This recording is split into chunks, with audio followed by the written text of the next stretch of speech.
Shumë prej projekt vendimeve në Këshillin Bashkiak të Vlorës miratohen me votat e këshilltarëve socialist. Atir Hoxha, këshilltar bashkiak nga radhët e opozitës, thotë se kjo mënyrë e funksionimit të këtij këshilli nuk është as pak e duhur, pavarësisht se sipas Hoxhës brenda këshilltarëve bashkiak socialist ka figura të nderuara në qytet, urdhrat partijak bëjnë të vetën dhe këta këshilltar ngren kartonin jeshil për çdo projekt vendim, pavarësisht argumenteve ndryshe nga opozita. Hoxha shpreh besim plot se ka kohë ende për ndryshim. Sipas Hoxhës, ti është këshilltar bashkiak duhet të mbizotërojë interesi qytetarëve, ku pavarësisht partive politike që përfaqësojnë, duhet të mendojnë se si me anë të projekt vendimeve dhe ligjeve të miratuara të vinë në ndihmë qytetarëve. Projekt vendimet që vinë në Këshillin Bashkiak, Hoxha thotë se janë pa konsultim dhe shpeshherë prekin biznesin, duke parë këtë të fundit si një instrument që vetëm mund të vjelin të ardhura. Është për të ardhur keq, sepse unë mendoj që këshilltarët, midis këshilltarëve socialist, ka absolutisht burra dhe gra, vajza dhe djem, të cilët gëzojnë respektin tim personal si individ, por që e kam thënë edhe në mbledhjet e Këshillit Bashkiak, çuditërisht në momentin që futemi brenda kësaj salle dhe ndizen kamerat, individët apo anëtarët e Këshillit Bashkiak që i përkasin kryesisht mazhorancës,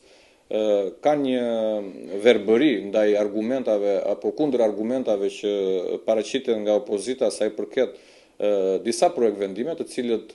kërcasin që në momentin që ti i lexon,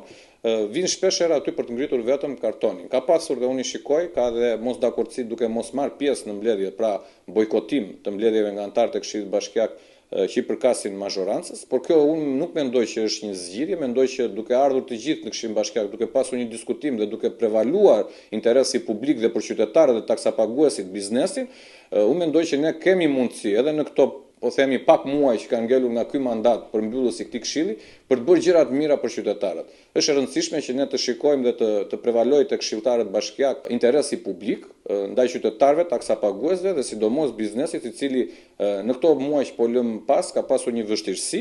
dhe që mendoj që janë sy e vesh për të parë ndaj ekzekutivit dhe Këshillit Bashkiak politika të cilat favorizojnë, ndihmojnë dhe shikojnë si partner biznesin dhe qytetarët dhe jo biznesin si një lop për ta miel dhe për të marrë sa më shumë të jetë mundur taksat dhe duke u sjellë me ta me arrogancë dhe duke i kërcënuar apo duke i intimiduar që ato që ekzekutivi, kryetarja e bashkisë, politikat e saj janë më të drejtat në favor apo të interesave të klientëve, të cilët qëndrojnë pranë kryetarit të bashkisë, ekzekutivit apo dhe vetë Partisë Socialiste. Shpesh në Këshillin Bashkiak të Vlorës, këshilltarët e opozitës megjithëse ngrën argumente të drejta mbi projekt vendime të ndryshme që paraqiten për miratim, forca e kartonit nga mazhoranca i rrëzon, duke miratuar më pas me kartonin jeshil, thuajse çdo vendim që vjen i gatshëm në tryezë për diskutim.